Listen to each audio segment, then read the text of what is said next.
Hello guys, how are you doing today? Sempre que a gente estiver usando uma frase verbal, a gente vai precisar de um verbo.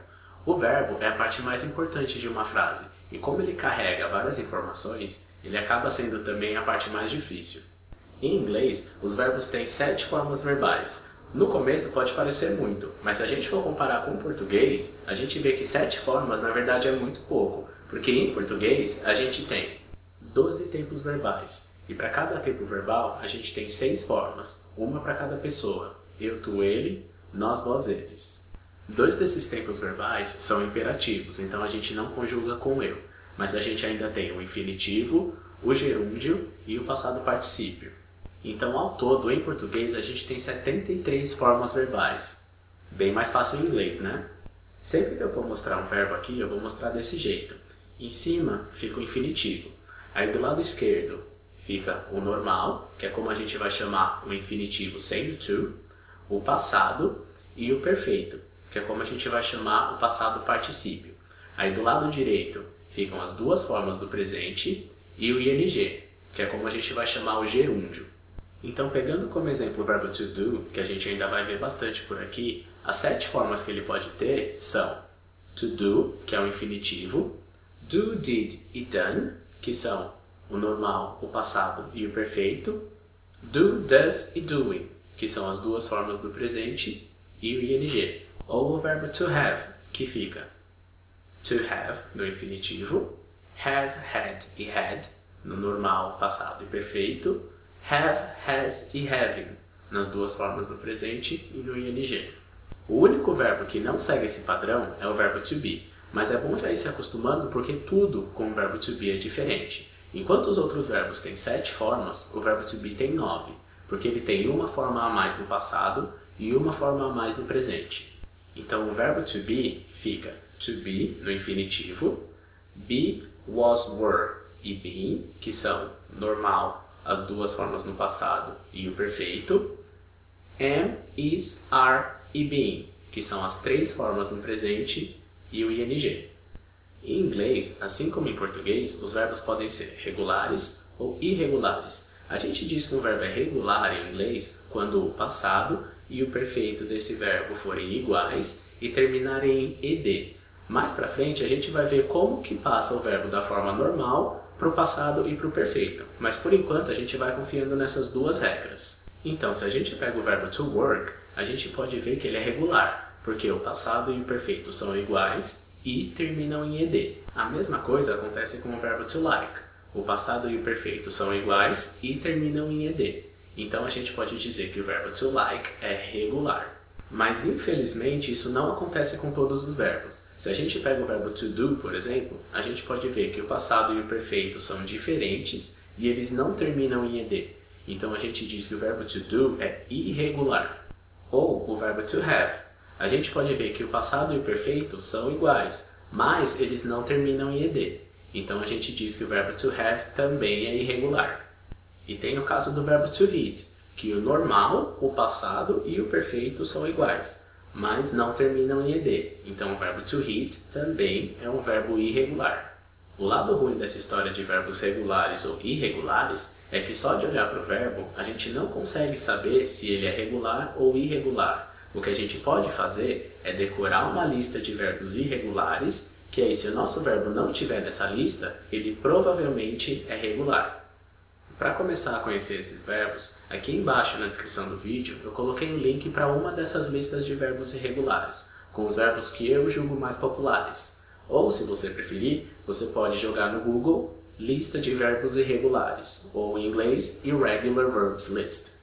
Outra coisa sobre os verbos é que eles podem ser estáticos ou dinâmicos. Os verbos estáticos são os verbos que indicam um fato, que são os verbos ser, gostar, ter. E os verbos dinâmicos são os verbos que indicam uma ação, que são os verbos fazer, correr, falar. Nessa imagem, a gente vê a Mônica, o Ross, a Rachel, o Chandler e a Phoebe. O Joey a gente não está vendo, mas ele está no sofá assistindo TV. E aí a gente pode falar aqui, Everybody is at Monica's apartment. Nessa frase, a gente está falando de um fato. O fato de todo mundo estar na casa da Mônica. E para isso, a gente está usando o verbo to be, que é um verbo estático. E nessa frase, ele aparece como is. E nessa outra imagem, a gente vê a Rachel. Tava todo mundo tomando café da manhã, o lixo estava cheio, e aí Rachel put an empty milk box in the fridge. Nessa frase, a gente está falando de uma ação, que foi a Rachel colocar a caixa de leite vazia na geladeira. E para isso, a gente está usando o verbo to put, que é um verbo dinâmico, e na frase aparece como put. Mas a gente está falando de verbo, e a gente ainda nem definiu direito o que é o verbo. Para ficar mais fácil para a gente vai considerar que, em uma frase verbal, o verbo pode ser simplesmente o verbo principal, mas os verbos podem ter verbos auxiliares, verbos modais e o not. Agora, no começo, isso pode parecer meio confuso, mas conforme a gente vai estudando um pouco mais a fundo, a gente vai ver que chamando esse conjunto de verbo, a gente consegue se comunicar melhor. Nessa imagem, a gente vê a hora que Monica told Rachel to take the garbage out. Nessa frase, o nosso verbo é simplesmente o verbo principal, told, que é o verbo to tell no passado. Mas nem sempre o nosso verbo vai ser simplesmente o verbo principal. Pode acontecer igual nessa outra imagem, que a Rachel estava tentando jogar a caixa de pizza na rampa de lixo. Rachel couldn't throw the pizza box down the trash chute. Aqui, o nosso verbo já não é mais só o verbo principal. Aqui o nosso verbo é couldn't throw. Porque primeiro a gente tem o could, que é um verbo modal. E aí esse could está contraído com o not, formando o couldn't. E aí depois a gente tem o verbo principal, que é o throw, que é o verbo to throw na forma normal. Aí como a Rachel não conseguiu jogar a caixa de pizza, ela deixou a caixa lá. E quando ela virou para voltar para o apartamento, ela deu de cara com o Trigger, que é o zelador do prédio. E aí, Trigger didn't like what Rachel did. Nessa frase, o nosso verbo também não é só o verbo principal. O nosso verbo é didn't like. A gente tem o verbo auxiliar did, que é o verbo to do no passado, também contraído com o not, formando o didn't. E aí depois a gente tem o nosso verbo principal, que é o like, que é o verbo to like no normal. Chamando esse grupo de verbo, a gente pode dizer que os verbos indicam o tempo da frase. Então, se a gente voltar um pouco na história, para a parte que a Mônica pede para Rachel levar o lixo para fora, a gente pode dizer que Rachel will take the garbage out. Nessa frase, o nosso verbo é will take, que indica que a frase está no futuro com will. Nessa outra imagem, a gente pode dizer que Rachel is taking the garbage out. Nessa frase, o nosso verbo é is taking, que indica que a frase está no presente contínuo. E nessa outra, Rachel took the garbage out. Nessa frase, o nosso verbo é took, que indica que a frase está no passado. Tudo bem que ela acabou levando a caixa de pizza de volta por causa da discussão com o Trigger, mas o saco de lixo ela conseguiu jogar. E é legal perceber que o sujeito e o complemento não mudam. O sujeito continuou sendo Rachel e o complemento continuou sendo the garbage out. Mudando só o verbo, a gente consegue trocar o tempo da frase. E a última coisa que a gente vai ver nesse vídeo é que os verbos indicam se a frase é afirmativa, negativa ou interrogativa. Nessa imagem, a gente viu que Rachel didn't throw the pizza box away. Nessa frase, o nosso verbo é didn't throw. E aí a gente pode dizer que o verbo indica que a frase está na negativa, porque a gente consegue ver que nosso verbo tem o not, porque o didn't é a contração do did com o not. Nessa outra imagem, a gente vê a Mônica pegando a caixa de pizza da mão da Rachel, mas a gente ainda não sabe se ela jogou a caixa de pizza fora. Aí a gente pode perguntar, Did Monica throw the pizza box away? Aqui, o verbo é did throw. É legal perceber que nesse caso, o verbo fica dividido. O auxiliar did fica antes do sujeito e o verbo principal fica onde o verbo tem que ficar mesmo. Aí a gente diz que o verbo indica que a frase está na forma interrogativa.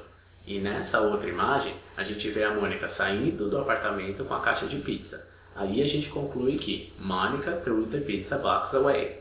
Nessa frase, o verbo é threw. E a gente não tem o not, não tem modal e não tem auxiliar. E o verbo não está dividido com nada antes do sujeito. Então a gente pode dizer que o verbo nessa frase indica que a frase é afirmativa. Então nesse vídeo a gente viu que os verbos têm 7 formas tirando o verbo to be, que tem 9. Eles podem ser regulares ou irregulares, eles podem ser estáticos ou dinâmicos, eles podem ter verbos auxiliares, verbos modais e o not, eles indicam o tempo da frase e eles indicam se a frase é afirmativa, negativa ou interrogativa. E aí, por enquanto é isso, eu vou ficando por aqui. Obrigado por assistir e goodbye, guys!